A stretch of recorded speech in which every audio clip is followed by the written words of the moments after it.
Okay, Mike, tell me about the new record.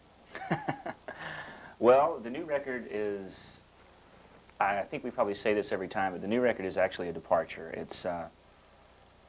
It has a lot of different songs. It has all of us playing different instruments. We use strings a lot more. There's a flugelhorn on it. It's going to be almost radically different, but I think it's very good. Is there any one song in particular that stands out for you? There are 4 or 5 that I think stand out. One that I like, well, I happen to like one that we don't really have a title on because I sing a lot of it, but Losing My Religion is a great song. It's hard. They're not quite finished yet, so even at this point it's hard to tell which is the best. A lot of the record contains, I'll say, references to some classic sounds, stacks, and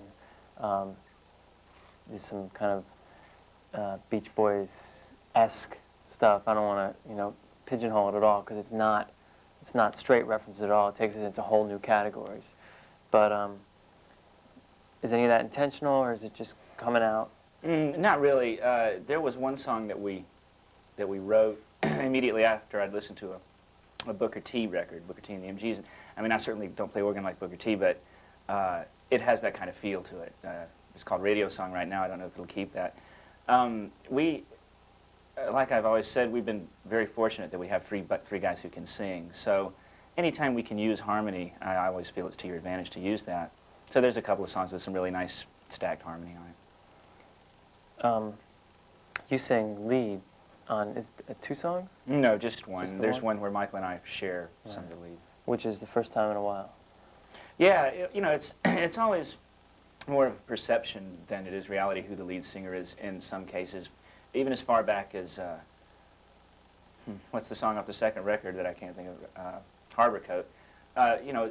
Michael's voice is louder than mine, but there are also 2 melody lines going on at the same time in the verse, so it's almost that sort of thing for some of this stuff. Untitled songs kind of like that as well, I think. Both Yeah. There are often 2 voices singing at the same time, nothing like the same thing. So what you come out with is almost 2 lead lines, but usually just for the sake of clarity, Michael's is louder than mine. Did you come into the record saying this time you wanted to write a part for a lead, an actual lead? No. The one song I do sing mostly lead on was just one that Michael hadn't gotten around to recording his part yet, and I said, well, listen, I've got this, let's try it, so it worked. Great. I think your sound and a lot of the style of the band has really evolved since starting to work with Scott. Can you talk about that at all? Working with Scott has helped us because even immediately, but certainly by this point, we felt very comfortable with him. We know that we think very similarly in terms of what sounds good and what directions things should go in. And since this is our 3rd record with him, it's just very comfortable and very easy, and it's easy to experiment, to just go in and try something and just see if it works, and a lot of times you'll surprise yourself. You in particular seem to really thrive. I watch you in the studio, and you really seem to thrive on that. Is it fun for you, and is it a big part of the whole process? I've gotten to where I really enjoy working in the studio more with every record, because as you learn how to do things and become more comfortable with it, you can go in and try things. You've got a better idea of what will work before you even try it. And working with Scott is very easy in that sense as well, because we have the same ideas sometimes without even saying it. Things just come up like that. I don't need it to hit my head. It's a free world, baby. What do you make of that? I don't know. It's kind of a disclaimer in a way, I think, for the singer. But how they tie in, I don't know. It's up to the individual, as it so often is. Okay. Have you been working on stuff outside of the band? What have I done? Have I done anything recently? Time out? Cut. Yeah, I'm sorry. This is done. I'd love to hear. Is it done? The movie is done, yes. Men Will Be Boys, Howard Leboff directing. It's finished.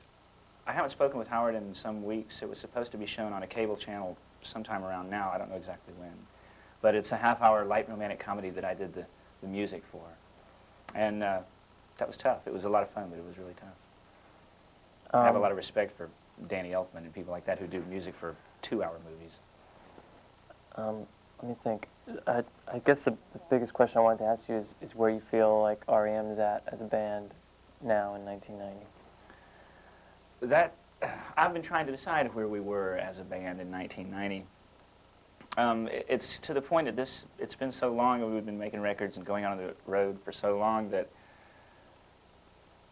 it's kind of like, it's kind of settled into being a job, but it's a great job. You know, it's not like kids running around doing this crazy stuff anymore. It's like you kind of think about it and you're serious about it as well as having fun with it, and you realize that it is what you do and what you're going to do.